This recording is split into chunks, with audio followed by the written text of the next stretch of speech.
Today marks a very important piece of history that finally happened. And in a way, the big three, Naruto, One Piece, and Bleach, reunited, even if it is briefly. And what I mean by that is that over a decade ago, this was in the manga. And around that exact same time, we had Naruto and One Piece also have very similar scenes. For instance, meteor scenes. And I pieced together this earlier, basically showcasing that, this was a big discussion. And I know there's a lot of newcomers to the anime and manga space that probably are unaware of this, but when the chapters were coming out, when it was chapter day, and One Piece, Bleach, Naruto came out on a Wednesday, everybody was talking about the meteor scenes, because it was like a back-to-back thing. And I forget which series came first, if it's Naruto, One Piece, or Bleach, but basically, at that point in time, every single manga needed a meteor scene. And it most likely the authors got together, they started talking, it's like, yo, I really like this, and then they decided to do it as well in their manga. And it was a very fun time. It was a very big discussion within the community, a very small one, but it was a discussion. It was fun. It's faded in history and time at this point, and probably not a lot of people really remember, but it's incredible to finally see a scene that was, just left in the dark for so long, because, once again, to go back, Bleach, obviously, now it's getting an anime. Thousand Year Blood War, it's getting animated and all that, and it looks absolutely beautiful. It's incredible. It's a great adaptation. I don't think anyone's really complaining on that regard. And at the time, you go back 2-3 years ago, nobody believed that Bleach was probably ever going to return. Everybody pretty much gave up hope at that point. And to see it, finally animated, it's a magical experience because it's like, it's getting more respect nowadays because obviously it's back. But also, at that time period, I remember there was discussion like, oh, we have this Madara scene where he launches a meteor. We had, Fujitora where he launches a meteor in One Piece. And it was just like, oh, so Bleach is never going to get that scene animated. And, they finally reunited. I don't know. It's great. It's a really amazing scene. They all have, different meanings, etc. Like, Fujitora obviously proved that he could just throw meteors like it's nothing because it's a regular attack to him. Naruto, had it to where Madara was just kind of showcasing that, oh, I can abuse my powers and just wipe out the battlefield or reset it because, I'm already dead, I've been reincarnated, so to speak, doesn't matter. And then obviously Bleach, the entire meteor of Bleach is more in line with just like hyping up, Kenpachi in his Shikai Bankai and just how strong he really is. He can cut everything. So there's obviously different messages with all three meteor scenes, but even in, like I said, it's great. It's a great moment, and it makes me incredibly happy to see. But let's dive into this episode now. I've kept you guys waiting long enough. Let's actually talk about it. So, Kenpachi Zaraki, he is him. He is him. Look at this design, dude. Just look at his Zanpakuto and just how huge it is. It's a butcher's cleaver. It is scary looking. It is a legitimately terrifying blade.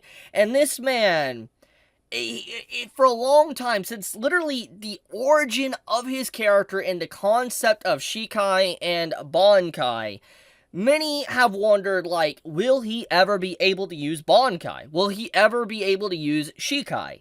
And at long last, it happened. And it's very clear that Tite Kubo, when he wrote this moment, especially the final arc of Bleach, he wanted to give a lot of fan service moments for, the fans. He wanted to allow fans to finally see things that they've been wanting to see for a very long time. And obviously, he gave this scene with Kenpachi showcasing, the name of his sword and revealing that as well. And also Kenpachi evolving in strength and not just being just a brute with a sword just hitting really hard. He now has a bigger sword that he can hit really hard with. And I don't know, I like that. I really like how he got gassed up within this episode. And, he's just, I don't know, man. I've always liked him. Kenpachi is, one of my favorite characters of Bleach. I've always enjoyed him, and, just every fight he's in is always entertaining. He's a brute. He doesn't have a lot going on in the head, which is fine. I like that. Sometimes I really love simplistic characters, and even though he technically is simplistic, there is a lot of depth to Zaraki as a character, if you really want to dive into that, but I really just like him. I really like his character, and just having this entire, event here, It's fun. It's really fun, and as you can see, I'm having a good time with it. But okay, let's talk about this fight. So basically, Zaraki and Gremmy, they were going at each other in this episode, and can we talk about how Zaraki won thanks to gaslighting?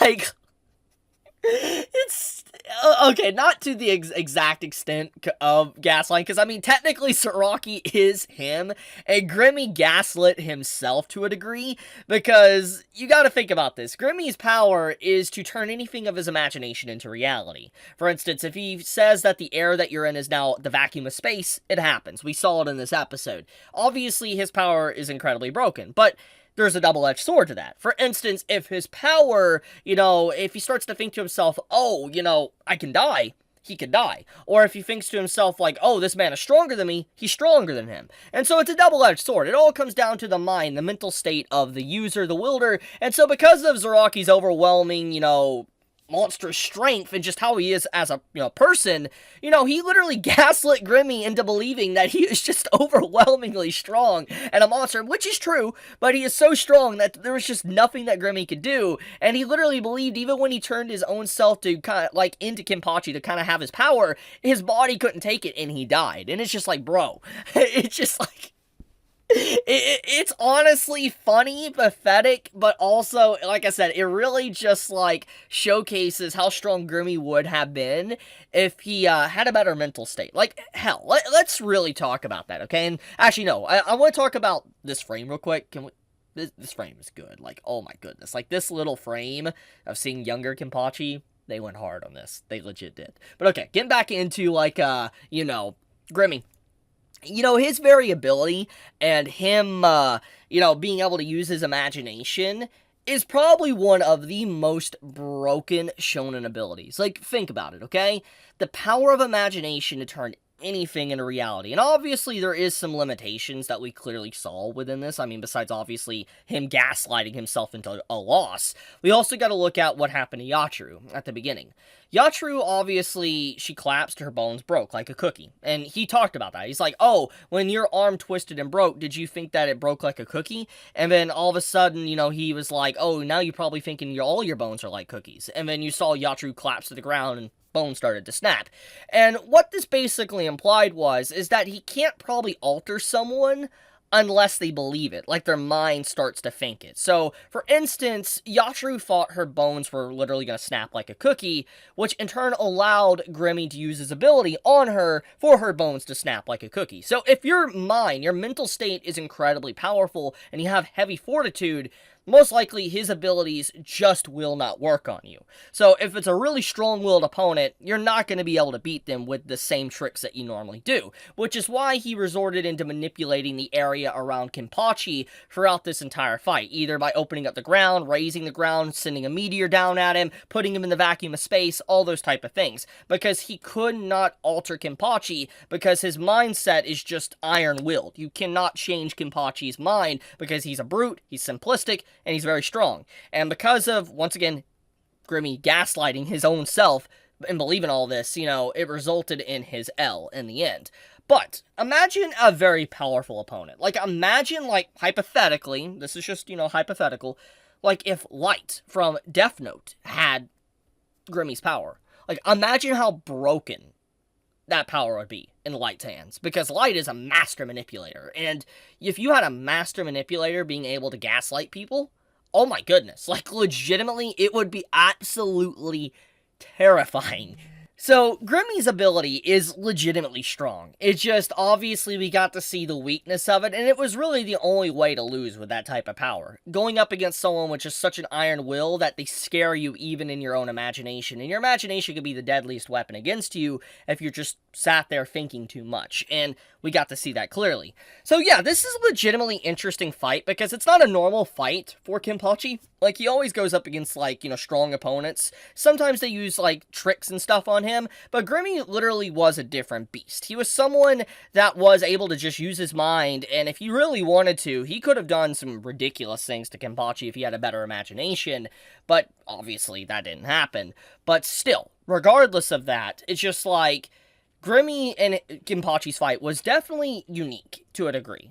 And like I said, the entire fight was obviously meant to gas him up. to gas up Kenpachi, especially the whole meteor thing, and I think that's pretty cool. I legit like that. But, anyways, besides all of this, I gotta say that the love that Bleach has been getting is just such a wonderful time. Like, I absolutely just love it, because there's so many scenes I've just been waiting to see animated for so long, and finally getting to see it, and then given a lot of love and attention to detail. It's beautiful. I'm just happy to see it. It really warms my heart, and it makes, like, the wait over a decade worth of wait to all worth it, honestly.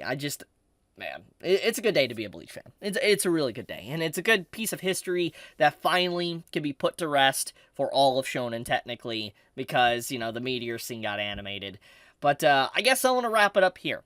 Thank you so much for watching, and remember, Kenpachi is him. Let me know your thoughts on how you felt about the episode. Be safe, stay healthy, Chibi out.